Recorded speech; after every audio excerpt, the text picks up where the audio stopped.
Hello students, I am your educator Tanvi and here I am explaining you chapter 3 Plant Kingdom.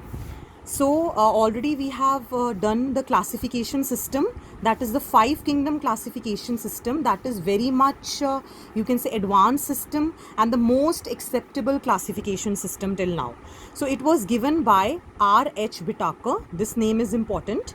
So this scientist, what he did, he classified the living organisms into different kingdoms, and those kingdoms were 5 kingdoms: Kingdom Monera, Kingdom Protista, Kingdom Fungi, Kingdom Plantae, and Kingdom Animalia. So in Monera, bacteria are included. In Protista, unicellular eukaryotes are there like amoeba, euglena, paramecium. And in fungi, all the fungal group members are there. Plantae includes plants and Animalia includes animals. So first let us talk about that why this system is the best classification system.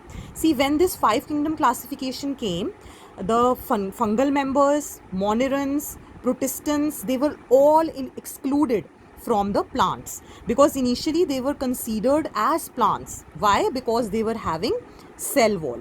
That is why they were being considered as plants. But when this classification system came, then it was clearly observed that fungus, bacteria and protists, these are separate kingdoms. So there is no need to include them in plants. Next is cyanobacteria. The confusion regarding whether it is bacteria or algae is now clear that it is not algae.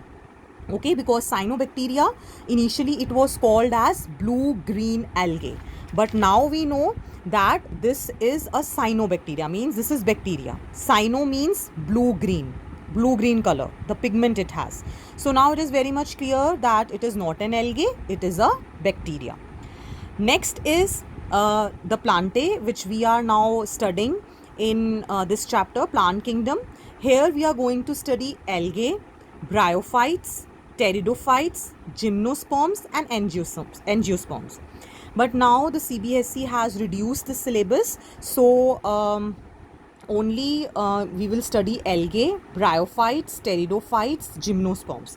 Angiosperms we will not study because this is deleted from the new revised syllabus. Okay. So next system is artificial classification. In artificial classification, all the observable characteristics, the characteristics which we can observe like shape, size, color, all these things were taken into consideration, and this was given by the scientist Linnaeus. All right. Then next classification system is natural classification. This is given by George Bentham and Joseph Dalton Hooker, or it is mainly known as Bentham and Hooker classification system. Okay, so this is the most acceptable type of classification because it takes into consideration the observable characters plus the genetic characters, the sexual characters, everything it takes into consideration, not only the observable characteristics. So this classification, that is natural classification, is more acceptable and it is called as Bentham and Hooker classification system. Now next is the phylogenetic classification. Phylogen, wherever this word is there, this means evolution. Okay, so when we are talking about evolution or ancestors, that is phylogenetic classification. Means here the ancestors also are taken into consideration, like we used to do family tree when we were small. We used to draw it now, that from where our grandparents are coming, like this, a whole sequence. So that is phylogenetic classification when we take into consideration the evolutionary relationships, the ancestors.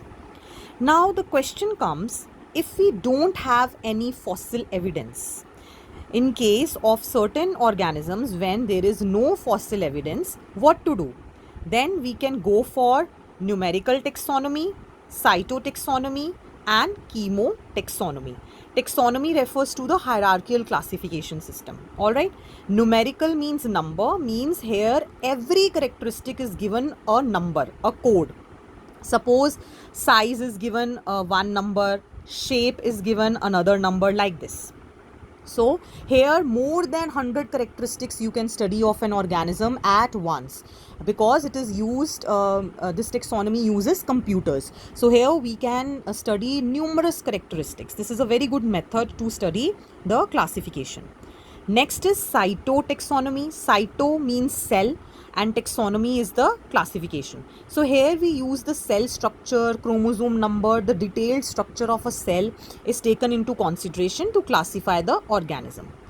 Then coming to chemotaxonomy. Chemo means chemical. So wherever the chemical constituents, what a cell is made up of, that is also taken into consideration. Then we classify on the basis of the chemical constituents, that is chemotaxonomy. So now let us begin with the group, that is kingdom Plantae and the division Algae. So let us study what algae are. Algae are chlorophyll bearing organisms. Alright, these are eukaryotes and these are multicellular. Their structure is a thallus. Thalloid or thallus means that it is not properly organized. We cannot say that algae has proper stems and roots like a plant, but yes, stem-like structures, root-like structures and leaf-like structures are present. That is why it is referred to as thalloid or thallus. Then these are autotrophs, means they synthesize their own food. Where they are present? Wherever moisture is there. Water places, aquatic places. So wherever moisture will be there, algae will grow. Be it moist stones, soil or even wood, it grows on that. Then sometimes algae also grows in association with other organisms like lichens. Lichens is an association of algae and fungi. Fine. And it can also grow in association with animals like on sloth, bear. Okay, on animals also it can grow. So such type of association is referred to as symbiotic association. Means here they are benefiting each other and they are living properly. Then coming to the size, this is very interesting that the size of algae vary to a great detail, because some are microscopic, means very small, like Chlamydomonas. Some have filament-like structure like Spirogyra. Some are in colonies like Volvox, means numerous cells are present in colonies. And some are so huge, even their length can go up to meters, that is kelps. Now let us come to the reproduction. What is the type of reproduction in algae? It can be fragmentation, which is a type of vegetative or asexual reproduction. Fragmentation means that the cell is going to divide into different segments. For example, this is the organism.